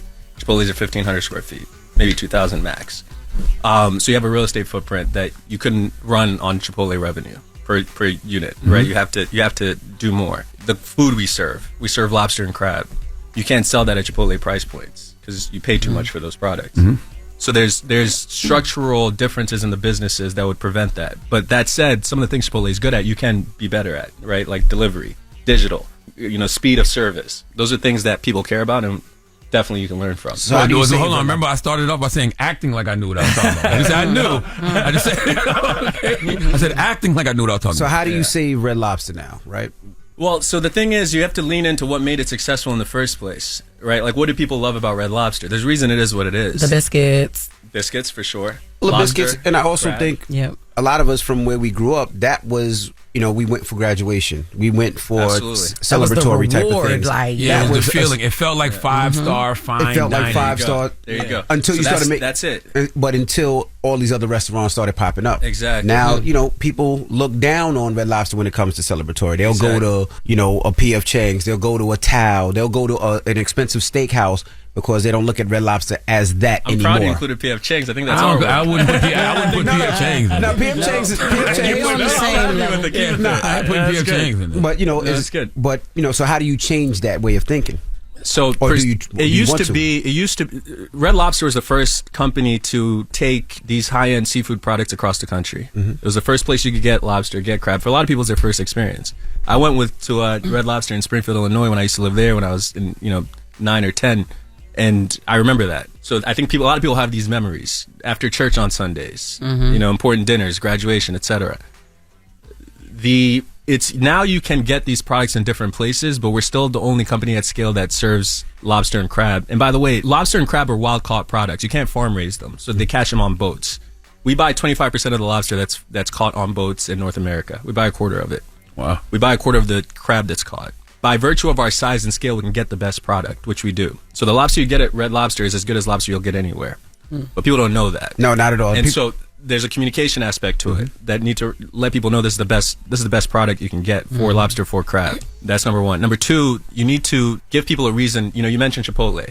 If we're not going to be priced as Chipotle, then we need to offer something that Chipotle doesn't offer. And what that is called service and hospitality.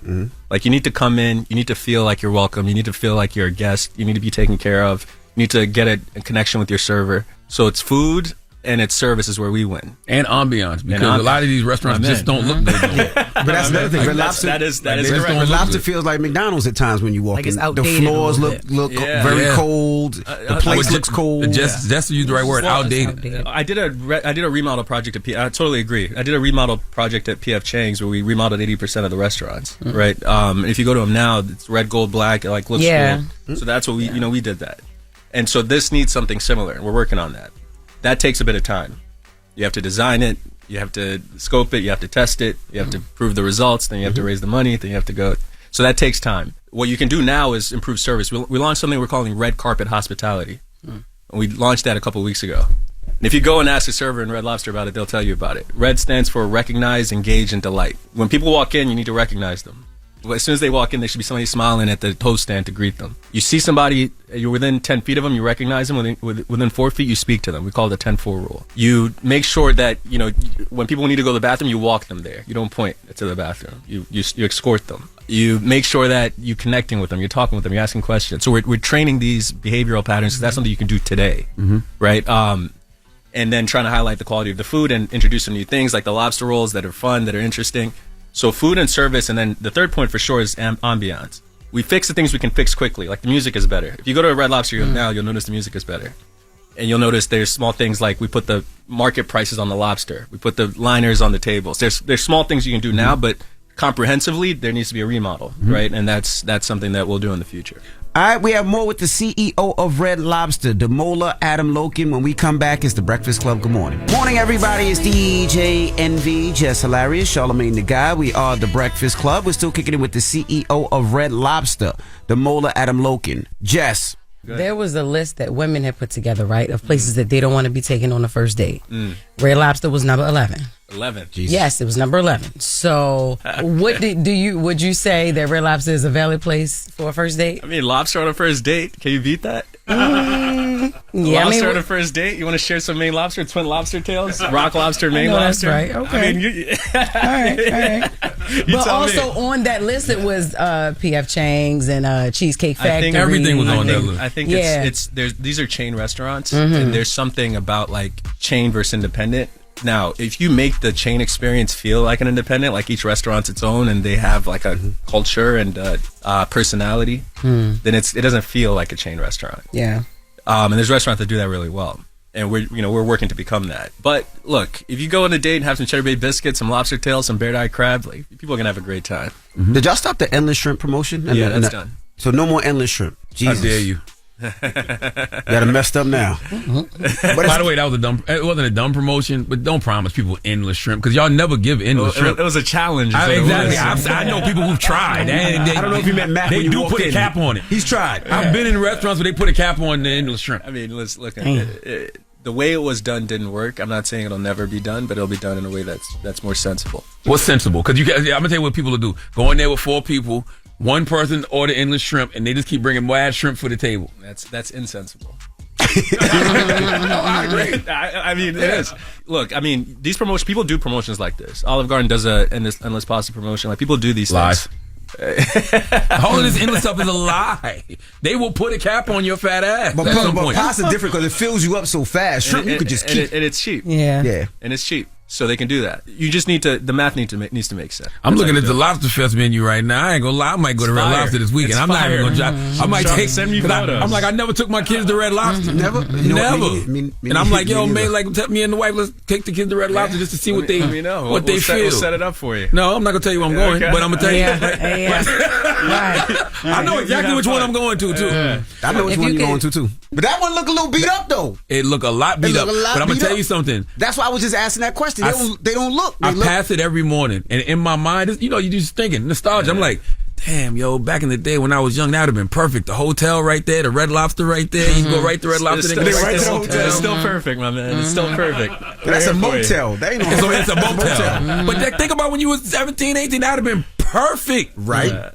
Well, think about when Beyonce said it in the song. What did that do? Yes. When he me good, I take his ass to Red Lobster. What did that do for the sales? And why didn't y'all capitalize on that? Yes. I wasn't here. Oh, yeah. My man said that was before me. That was before my time. It's not too late though, right? Because it's not too late for that. Even when Riley mentioned it on the Boondocks, the Kelsey brothers did something with us. So yeah, I mean, part of the game is to take advantage of cultural moments, right? Like when something happens in the culture, like you want to be on it. So that's something that we weren't very good at in the past, and we need to get better at for sure. Did you even talk to them about that? Like, did anybody reach out to Beyonce to say, I don't know. I can't speak to that. I wasn't here. But for example, Flavor Flav, we did. Flavor Flav reached out and said he wanted to save Red Lobster. We did a promotion with them.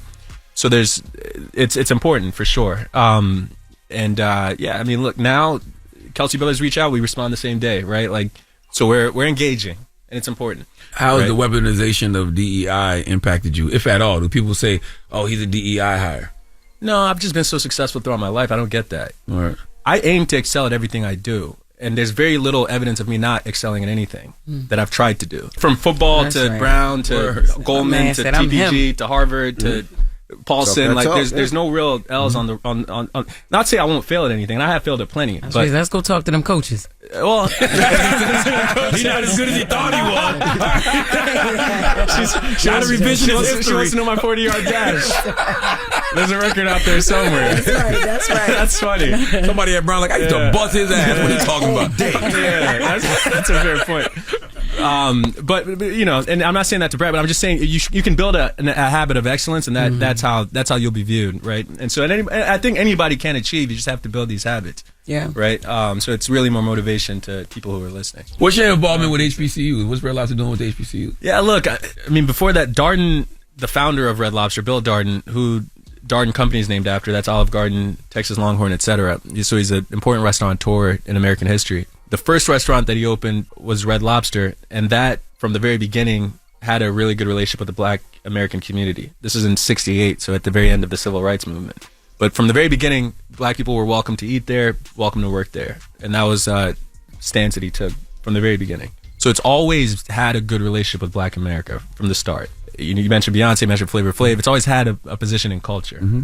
I'm just acknowledging it and speaking to it and doing more for that to try to build that. So HBCUs, we did Band of the Year, right? Where we went to watch the bands perform. FAMU won, Miles won for the junior division, and we gave the awards out. We sponsored it, Red Lobster, and millions of dollars went to scholarships and things like that. So we're gonna do more. That's a start, but it's an important community. It's one that has been connected to the brand for a long time, and it's a good place to spend time and spend money on our behalf. All right, well, we appreciate you for joining us and bringing us some biscuits. Yeah, enjoy. Thank you so much. And whatever we can do to help, man. Yeah. I mean, I want to see you succeed. Good. I appreciate that. If people like you succeed, then that just means more success for the rest of us. I appreciate that. Yeah, visit your local at Red Lobster. You guys send feedback, and we'll keep improving. I'm going this weekend. Thank you. All right, well, there you have it. It's Damola Adamolwkun. Yes, you nailed it. Well All right, done. there we go. It's the Breakfast Club. Good morning. The Breakfast Club. Morning, everybody. It's DJ MV, Jess Hilarious, Charlamagne the Guy. We are the Breakfast Club. Lauren LaRosa filling in for Jess. It's Friday, so it's time for Pass the Aux. Go, go, that's my DJ. Say go, DJ. That's my DJ. Yeah, DJ, come spin, now come spin. What's up, Nyla? How you feeling? Nyla. What's up, guys? Happy Friday. You better have some heat today, too. And you was out last week, I'm too. on one. Let's go. Yeah, that's right. The pressure's on for you keep today. That energy First. over there. I'm not doing this with How you. are you feeling? Last week you was sick. Are you all right now? Oh my God, I'm feeling so much better. All Last right, week good. was so ghetto, man. My Valentine's Day was a show. What you was sick for? Somebody stood you up, or you just like really sick? No, I was really sick. Oh, okay. Why would somebody stand me up? Because it's Valentine's Day. Because he think we just. I don't know who understand. we be talking to. Yeah, up look here. at the material. Period. I am looking at the material. Her wig been crooked all week. All That's right. the material. That's the material that keep Wow. looking First of all, at me. no, But let's get to the music. shout out to Lauren though, because she pulled up on me last night at Ladies' Night at Saint. So I appreciate you coming. I had a great time. I hope you did too. I love you. Where we jumping into? We are gonna get into this "Do It Like You" record by an artist named Nevaeh. Where's he from? He sampled that Jocelyn record, right? What's that Jocelyn record? Do it like it's my Jocelyn. birthday. Yeah. Do it like it's your B-Day. Do it like What? my B-Day. You mean Stevie Wonder? That's Stevie Well, Wonder. Stevie Wonder too, but that sounds Yo, like the Jocelyn. fact that you went with Jocelyn is crazy. Because he's really a bird. He just he cosplays intellectual, but he's a bird. I wasn't even thinking Jocelyn. I'm stuck. That's what I'm saying. Okay, But that's dope. Damn, so that's what Jocelyn got it from, Stevie Wonder? come on. Okay. Stop playing. All right. All right. The next record That was a good is one. You got two more. Let's see what you do with this okay. one. We go. Of course, I gotta do this new Cole joint. It's called Clouds. It's hard. That's dope. He's spitting. Love it. You can be angry about that, Charlamagne. What are you so silent? Why you look like that? That's dope. I'm not even saying nothing. I'm just sitting here minding my business. Well, You know, never we mind usually your do feedback after we play the record. Yeah. Yeah, but see, I know that's your favorite artist, and I'm mad at you right now, so I'm gonna be quiet just to piss you off. Hey, I You think get no feedback on Cole. Cole was It flowing. doesn't matter how. None. It's actually better off that you're mad at me. Nah, that was Thank dope. God. Nah, Yes, Cole. it's Come on, we know Cole can rap. okay. Like I can't even think of too many times I've heard a record from Cole and been like, that's whack. Like that. No, he's pissed. I love that. So y'all coming to Dreamville Fest, right? I just have to make sure. No, I told you I'm gonna come this year for the last one. I told you I'm gonna go with you. Okay, cool. Is Cole gonna be there? I thought he said last year was his last one. Stop playing, man. He said this is the last one. All right, because I'm short on time, I'm gonna keep it pushing. I got this new Coco Jones taste record that I really like. Hey, Coco. That's dope. She flipped the Britney Spears, but made it like slower and sensual. And then my very last one. This came out on Valentine's Day, but I was sick. But I'm a big fan of Drake. No. Oh, you're not gonna play no Drake? I mean, obviously, yes, Drake dropped too, but he gets enough attention. And it ain't that good, right? She was gonna play my song. What you think of that, from a woman's perspective? I always say I'm tired of Drake complaining about women on records. It's like an R&B project, but it's not love songs. You ain't like one song on there? Tiffany with the Chanel and the I don't want to hear it. Like, I want to hear love. I want to hear something else. Real R&B. So, but speaking of real R&B, let's get into it. Mariba just dropped an album. Mariba's one of my favorites. She's a part of Spillage Village. And my favorite song on her project is called Hawk. You said it's R&B? Mm-hmm. See, what is R&B anymore? You were upset at Drake for not sounding like R&B, but that's not the typical sound like R&B R&B to me. That sound sound like either. bootleg Doja But Cat. I love it though. Bootleg Doja Cat. Bootleg Doja Cat is crazy. I think that's the only record on there where she had like a verse. She's not a rapper at all. Oh yeah, she sounds like she's doing like a Missy Elliott. No, she sounds like she's doing a Doja Cat impersonation. No. She's like a singer, but she's like she's more classical. Well, you should have introduced her singing first. But she does R&B and R&B doesn't She have sound a like box Doja Cat anymore. now? I could see where you're going with that. A little bit of poppy rappish. But bootleg sounds like it wasn't good. She sounded cool. Great value. Y'all are being disrespectful. No, I'm not trying to disrespect. I'm just saying that's how it sounded. Like whenever you sound like a second-rate version of anybody, that's what I'm going to say. But Mariba really doesn't sound like anybody. Like she's right there. She sounded like Doja Well, you Cat. got to listen to the tape. She's very. Well, you're the person playing the music. That's what you presented. Oh my God! I'm just saying. Nyla, he got one more time and I'm coming across the table for you. I'm You gonna snatch your wig off? It's right there. Go ahead. Yeah. Take it off. If I take it off and once you see the Meek Mill braids, it's really up for you. Don't play. Hold up, wait a minute. But you know what? What you over there plotting, man? I'm not plotting. I hope you're plotting to come to my Battle of the Beats tonight. If you guys are in Brooklyn or what? I'm going back outside again tonight. Yes, you're going back outside again Look tonight. like she's dying for breath now. I'm going back outside again tonight. Charlotte, just can you cut him? Battle Mike? of the I don't Beats. wanna Battle do of the it Beats. for the Battle of the rest Beats in day. Brooklyn. Yes. We got Battle of the Beats tonight in Brooklyn.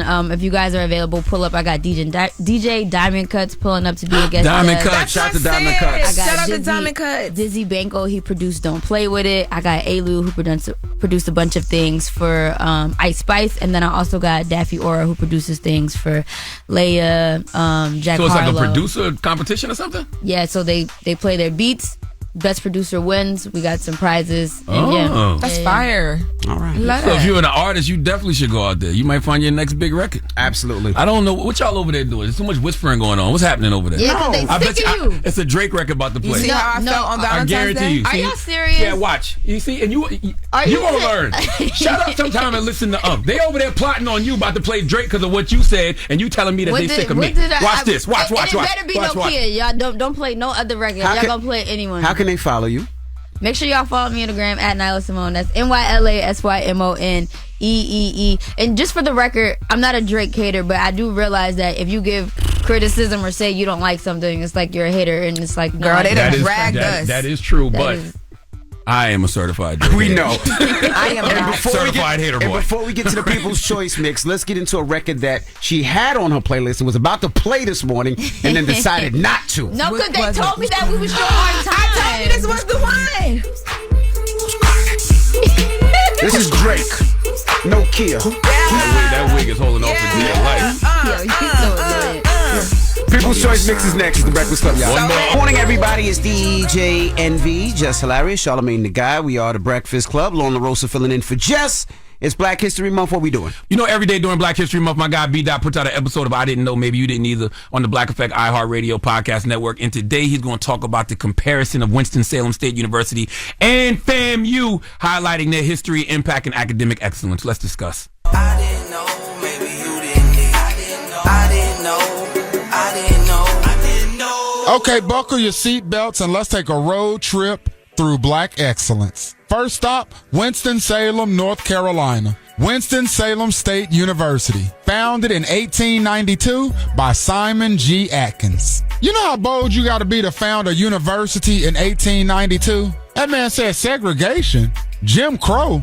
Ain't nobody got time for that. So he started Slater Industrial Academy, which is now Winston-Salem State University. Back then, you were learning bricklaying and cooking. Today, you might be in a nursing lab putting IVs in mannequins or recording your podcast in one of the only Adobe labs on an HBCU campus. Simon G. Atkins probably looking down at WSSU like that single mom be looking at them kids open them Christmas presents on Christmas morning. And don't let me talk about the legends who walked through those doors of Winston-Salem State University. You ever heard of Louis Farrakhan? A WSSU grad. You ever been watching Wild 'N Out and seen Chico Bean? Yeah, Bean a Ram too. The name of our band is the Red Sea of Sound. Our cheerleaders? Oh, you may have seen them on the ground. Stomp and Shake Excellence.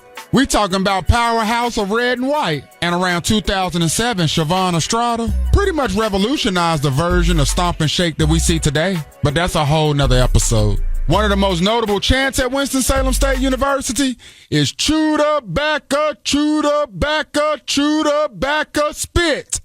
If you ain't a ram, then you ain't. We try to keep it PG for the children and the elderly that want to sing along. That's good old SU. Now let's head down I-95 to Tallahassee, Florida, and visit Florida Agricultural and Mechanical University, better known as FAMU. They got a chant too. It's usually led by Loose Kid. He'll say, I represent, and all the rattlers say, Florida Agricultural and Mechanical University, October 3rd, 1887. What? Exactly. FAMU was founded October 3rd, 1887. Now, Tallahassee, Florida has 7 huge hills. And the part of Florida they gave FAM was the highest hill, but it was filled with rattlesnakes. So the state of Florida was like, y'all can have 15 acres and 2 mules. Good luck. So what did FAMU do? Turned it into one of the top HBCUs in the country. They embraced those rattlesnakes and became the FAMU Rattlers. And if you meet any rattler, they'll let you know that they're from the highest of 7 hills. That's right. FAMU sits at the highest point in Tallahassee, Florida. Even Florida State got to look up at the Rattlers, and they hate that. FAMU is so iconic, it makes you want to enroll just for homecoming. No cap, I experienced it last year. And don't let the Marching 100 touch the field. Have you ever seen them perform? The band might do as much work as the football team on Saturdays. And FAMU has some of the dopest alumni in the game. Keisha Lance Bottoms, the former mayor of Atlanta, FAMU grad. What about the movie director, Will Packer? He a rattler, and he even got a performing arts amphitheater right on campus. So whether it's Winston-Salem State University with the motto, enter to learn, depart to serve, in the heart of North Carolina, or FAMU with the motto, excellence is caring, down there in the Sunshine State. These schools are more than just campuses. They're launching pads for greatness, and they're 2 of my favorites. Okay, bye. All right, well, happy Black History Month, guys. That's right, and salute to my guy BDaht. Make sure you subscribe to I Didn't Know, maybe you didn't either, on the Black Effect iHeartRadio Podcast Network, available everywhere you listen to podcasts. All right, when we come back, we got the positive note. It's the Breakfast Club. Good morning. Morning, everybody. It's DJ NV, Jess Hilarious, Charlamagne the Guy. We are the Breakfast Club. Lauren LaRosa filling in for Jess. We got to salute Jasmine Crockett, Congresswoman Jasmine Crockett, for stopping through. Man, always a pleasure when Jasmine pulls up, man. The reason I like Jasmine so much is because she's just able to communicate in message, and that is a problem that the Democrats have. They should be leaning on Jasmine Crockett for her messaging. They should be leaning on AOC for her messaging. Whatever they trying to tell people, they need to tell them first so they can translate and then bring it to the masses. And also salute to the CEO of Red Lobster, Damola Adamolwkun. I know I said his name wrong, but he's the CEO of Red Lobster. Brother. And once again, like I told him during the interview, he's one of those people that folks always ask us, like, what's your favorite interview? Or, who do you want to interview? And I never know who we want to interview. Like, it's never a thing. Like, I'm never sitting around thinking, like, the only person I ever wanted to interview was Judy Blume. Okay. Like, wanted to. Like, that's my whole life. But when I saw his name on the schedule, I'm like, that's somebody I wanted to talk to. Absolutely. I'm glad we got to have that conversation. Yes. All right. Well, you got a positive note? I do. My positive note is simple. I want everybody out there to remember this. Successful people have a sense of gratitude. Unsuccessful people have a sense of entitlement. Have a nice day. You are Breakfast Club, bitches. Y'all finished or y'all done?